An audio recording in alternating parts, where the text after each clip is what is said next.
नमस्कार, आप देख रहे हैं डेली मीडिया 24।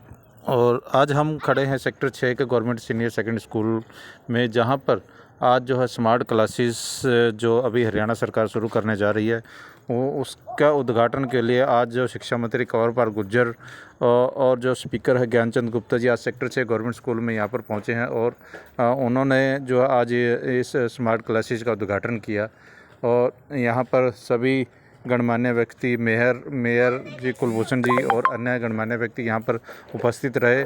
और उन्होंने जो आला अधिकारी उनसे बातचीत करी और जो स्कूल के प्रबंधक हैं उनसे भी बातचीत करी, और जो स्मार्ट क्लासेस जिनके द्वारा किया जाएगा वो उनसे भी बातचीत करी कि ये कैसे वर्क करेगी और क्या है, वो सारी जानकारी उनको। तो सर ट्रेन करने के लिए या उनको उसके लिए कोई प्रोविजन किया है सर? टीचर ट्रेनिंग से बहुत एक्टिव पार्ट है इसमें। बिल्कुल जी सर, वी आर बेस्ड यहाँ पर सेक्टर 22 में हमारी मैन्युफैक्चरिंग है, जहाँ पे हम सारा सिस्टम बनाते हैं। 2 साल में जितनी बार भी आप बुलाओगे सर उतनी बार स्कूलों में एक साथ होना चाहिए जी, स्कूलों में जाके सर वीक शेड्यूलिंग हम सारे नहीं वहाँ जा सकेंगे। स्कूलों में जब आप आएंगे तो बाकी टीचर भी सीख जाएंगे, जी क्योंकि एक टीचर को 2 to 3 ट्रेनिंग्स ऑन साइट है सर हर स्कूल के अंदर। जिसको जो सीखना है वो वहाँ पर आ सकता है, हमसे 10 सवाल पूछ सकता है सर। कंटेंट के लिए already mister Puneet is already है। जो स्टूडेंट चाहते हैं sir, education minister of digital India, digital classrooms. As we all know, because of COVID also, home-based studies has been promoted a lot, and people now love to be at home and use their own computer and tablets to learn more things. So this is about complete digital. This is complete touch-free. We shall about the complete system. Naveen sir. Good afternoon to all of you. I will not take much time of yours. मैं थोड़ा सा solution को introduce कराऊँ।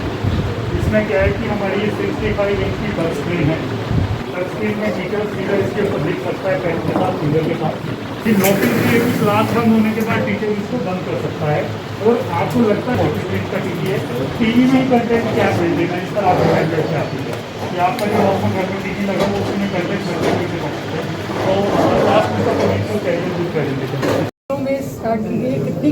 कितने स्कूलों को चुना गया? क्या ये पंचकुला में पायलट प्रोजेक्ट है या पूरे हरियाणा में? सबके लिए मैं अपने विधानसभा अध्यक्ष जी को बधाई देता हूँ। हमें कुछ डिस्कशनिंग फंड मिलता है, उसमें से माननीय अध्यक्ष जी ने 50 लाख रुपए इसी कार्य के लिए खर्च किए। स्मार्ट क्लासरूम बनाने के लिए उन्होंने 17 स्कूलों को चुना है, और 17 स्कूलों में इस प्रकार की सुविधा उन्होंने अपने तौर पे शुरुआत की है। असल तो बहुत ही अच्छा विजन है ये, और आज शुरुआत तो अध्यक्ष जी ने की, और ये अच्छी बात भी है कि अध्यक्ष जी शुरुआत करें, बहुत बढ़िया बात है। तो मैं समझता हूँ कि और भी जो हमारे मंत्री हैं, विधायक हैं, वो भी इसकी तरफ ध्यान देंगे, और अगर सब मिलकर करेंगे तो निश्चित तौर से इसके परिणाम बहुत ही अच्छे आएंगे। इससे अभी सारा कुछ दिखाया भी गया, और अध्यक्ष जी ने पीने के पानी के लिए RO लगवाना वहाँ पे, और इसी प्रकार से जो शौचालय वगैरह हैं उनको ठीक कराना। तो ये कुछ ऐसी जो मूलभूत आवश्यकताएँ हैं उनकी तरफ ध्यान देके उसको उन्होंने शुरू किया। तो मैं इनको बहुत बधाई देता हूँ, बहुत अच्छा करिए। इंडिविजुअली विधायक लेवल पे आपने कहा कि बाकी विधायक इम्प्लीमेंट करें, शिक्षा विभाग की तरफ से पूरे ऑल ओवर हरियाणा में कोई प्रोजेक्ट नहीं है? नहीं, देखिए, जो एजुकेशन डिपार्टमेंट है उसने भी 127 करोड़ रुपए का इस प्रकार का कार्य शुरू किया, और स्मार्ट क्लासरूम बनाने लग रहे। लेकिन ऐसा नहीं कि मान लीजिए केवल विभाग ही करेगा तो काम उस काम करने में, और अगर सब इंटरेस्ट लेके काम करेंगे उस काम करने में, विधायक इंटरेस्ट लेगा और विधायक के साथ फिर अगर गाँव का सरपंच भी इंटरेस्ट लेगा, तो मैं समझता हूँ कि उसके रिजल्ट कई गुना ज़्यादा अच्छे हो जाएंगे रिजल्ट उसके। अगर सबका इंटरेस्ट इसकी तरफ बढ़ेगा तो उसके जो परिणाम है वो बहुत ही अच्छे हो सकते हैं।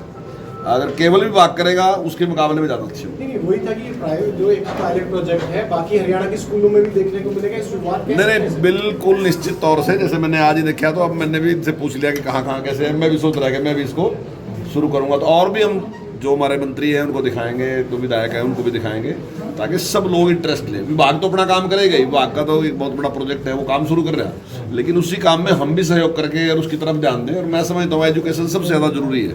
और सबसे बड़ा एक है कि जो हमारा सबसे गरीब तबका है, जो ज़रूरतमंद तबका है, वो सारा हमारा जो गवर्नमेंट स्कूल है उसमें है।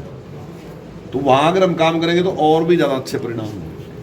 सर ये सिर्फ विधायकों के तक रहेगा या कंपनियों से हम CSR फंड्स के थ्रू भी जा सकेंगे इसके ऊपर? नहीं, सारे लोग कर सकते हैं। देखिए, जब जैसे आज ये शुरू किया तो भी मेरे दिमाग में बात आ रही थी कि कुछ कंपनियां भी इसमें कर सकती हैं। वो अपने आप इंटरेस्ट ले रही है इस प्रकार से, तो थोड़ा हम भी उनको प्रोत्साहन देंगे। हम करेंगे तो फिर उनको भी प्रोत्साहन देंगे, उनको भी साथ लेके आएंगे, तो उनसे भी मिलेगा हमें। और हमारे यहाँ तो कई पंचायतें भी ऐसी हैं जो अपने लेवल पे भी बहुत अच्छा काम कर रही हैं। उन्होंने अपने पास से पैसे भी इकट्ठे किया और सारा कुछ कर रहे हैं। तो जैसे समाज सारा इसमें इंटरेस्ट लेगा तो अच्छे परिणाम। स्कूलों से जुड़ा एक सवाल है कि अम्बाला में जिस तरह से CBSE से एफिलेट करके कुछ हरियाणा के जो स्कूल हैं उनको CBSE से एफिलेटेड करा दिया गया है, कितने और स्कूल पाइपलाइन में हैं जो इंग्लिश मीडियम के माध्यम से और CBSE से एफिलेट हो? नहीं, जो संस्कृति मॉडल स्कूल हमारे हैं, जो 136 स्कूल किए थे, उनसे 125 स्कूल जो है हमारे, अब उनकी मान्यता मैंने मिलेगी CBSE से। तो वो CBSE से एफिलेटेड अपने किए हैं, और आने वाले टाइम में और स्कूल हम खोल लेंगे तो वो भी CBSE से। स्पीकर साहब, आपने एक शुरुआत की है और 17 स्कूल आपने चिन्हित किए हैं, किस तरह से इस मॉडल को देखते हैं? और खुद जैसे मंत्री जी भी कह रहे हैं, शिक्षा मंत्री भी, कि स्पीकर साहब से शुरुआत की है, बाकी लोग भी फॉलो करें। सबसे पहले तो मैं हमारे आदरणीय शिक्षा मंत्री श्री कंवरपाल जी का हार्दिक धन्यवाद करता हूं कि उन्होंने एक ऐसे कदम की शुरुआत की है जिसका मैंने लगभग 6 महीने पहले मन के अंदर एक धारणा थी कि बच्चों को आज डिजिटल एजुकेशन की बहुत आवश्यकता है।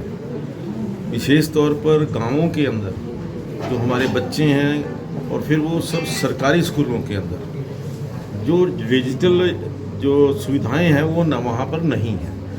तो जितने मेरी विधानसभा के 17 सीनियर सेकेंडरी स्कूल थे, उन सभी स्कूल के अंदर हमने ये स्मार्ट क्लासरूम दिए हैं, जिससे बच्चे जो हैं अच्छे ढंग से डिजिटल एजुकेशन, उनका इंटरेस्ट भी जो है जैसे टीवी देख करके सीखने का आता है, बच्चों का इंटरेस्ट बनेगा कि टीवी देखते देखते वो एजुकेशन भी लर्न कर जाएंगे। और मैं समझता हूँ इसके साथ जो मैंने कहा है कि एक सभी जो स्कूल हैं 17, इनमें पीने के पानी की RO से पीने का पानी मिले और टॉयलेट्स की अच्छी व्यवस्था हो। तो इस चीज़ को लेकर मैंने 50 लाख रुपए अपने डिस्क्रिशनरी फंड से दिए थे ताकि एजुकेशन के स्तर में कुछ हमारा भी योगदान हो सके। और जो हमारे आदरणीय प्रधानमंत्री जी का स्वप्न है आत्मनिर्भर भारत, उसकी ओर हम अपने सभी जो बच्चे हैं, खास तौर पर सरकारी स्कूलों के बच्चे हैं, उनको भी साथ में लेकर के चल सकते। आपने अभी बात की आत्मनिर्भर भारत की, तो ये क्या किसी स्टार्टअप के द्वारा शुरू किया गया प्रोजेक्ट है? देखिए, ये मैं समझता हूँ कि यहाँ पर 4-5 स्टार्टअप्स आए थे जो मैंने DO मैडम से कहा था कि जो भी आपको बेस्ट लगे उसको चूज़ करके उनको ये काम करने की होते हैं, और उन्होंने बड़े अच्छे ढंग से पारदर्शी तरीके से इस प्रोजेक्ट को लिया है। और मुझे लगता है कि इस प्रकार का हमने जो शुरुआत की है इसके और अच्छे आगे परिणाम आएंगे।